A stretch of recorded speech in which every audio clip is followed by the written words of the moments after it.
ગુજરાતના નાગરિક તરીકે ગુજરાતના મુખ્યમંત્રીને હું આસાનીથી મળી શકું એવો હક અને અધિકાર મને વિસાવદર અને ભેંસાણની જનતાએ આપ્યો છે. તો નમસ્કાર દર્શક મિત્રો.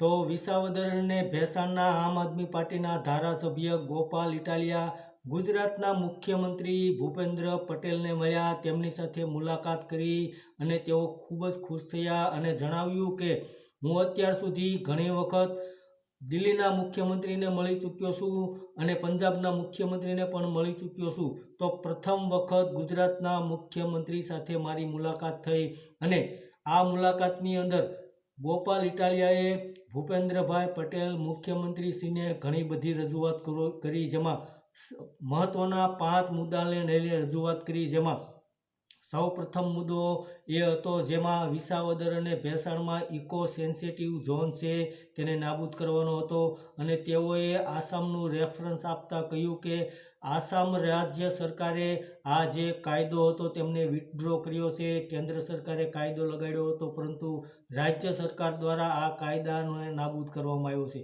તો ગુજરાતની અંદર પણ આ જે ઇકો સેન્સિટિવનો મુદ્દો છે તે કાયદાનો અમલ ન કરવામાં આવે અને તેને નાબૂદ કરવામાં આવે.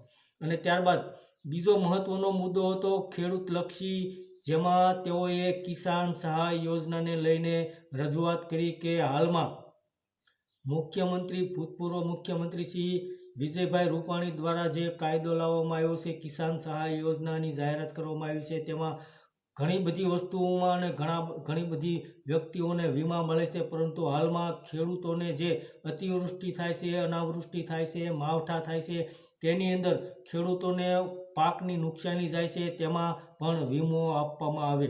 અને ત્યારબાદ ત્રીજો મુદ્દો મહત્ત્વનો એ હતો જેમાં ટાઉન પ્લાનિંગ એક્ટનો મુદ્દો છે, જેમાં મહાનગરપાલિકાની અંદર જે પણ ગામડાઓનો સમાવેશ કરવામાં આવે છે તેમ 40% જમીન મહાનગરપાલિકા પાસે રાખવામાં આવે છે.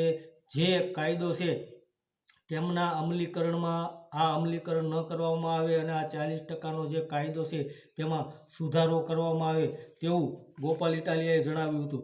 ત્યારબાદ ચોથો મહત્ત્વનો મુદ્દો એ હતો જેમાં રિન્યુએબલ એનર્જી, જેમાં હાલમાં સોલાર ફાર્મ નાખવામાં આવે છે, પવનચક્કી નાખવામાં આવે છે, તો તેના ઉપર કોઈ પણ પ્રકારનો મિલકત વેરો લેવામાં આવતો નથી. હાલમાં જે મોબાઈલના ટાવર છે તેમાં મિલકત વેરો લેવામાં આવે છે, તો હાલમાં જે આવો સોલાર ફાર્મ અને પવનચક્કી જે પણ હોય તેના ઉપર વેરો લેવામાં આવે, જેને કારણે આ જે ગ્રામ્ય વિસ્તારની પંચાયતો આવતી હોય તેને ઘણો બધો આ વેરાથી ફાયદો થઈ શકે તેમ છે.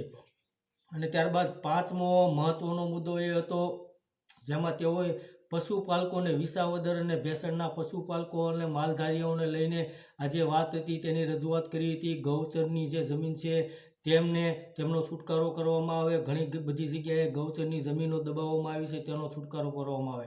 તો ધારાસભ્ય ગોપાલ ઇટાલિયાએ મુખ્યમંત્રીને મળ્યા અને આ 5 મુદ્દાને લઈને સારી એવી રજૂઆત કરી અને તેઓએ બહાર આવીને કહ્યું કે મુખ્યમંત્રી સાથે મારી પ્રથમ મુલાકાત સારી રહી અને વિસાવદર અને ભેંસાણના ખેડૂતોને લઈને મહત્ત્વના 5 મુદ્દાને લઈને તેઓએ સફળ રજૂઆત કરી હતી.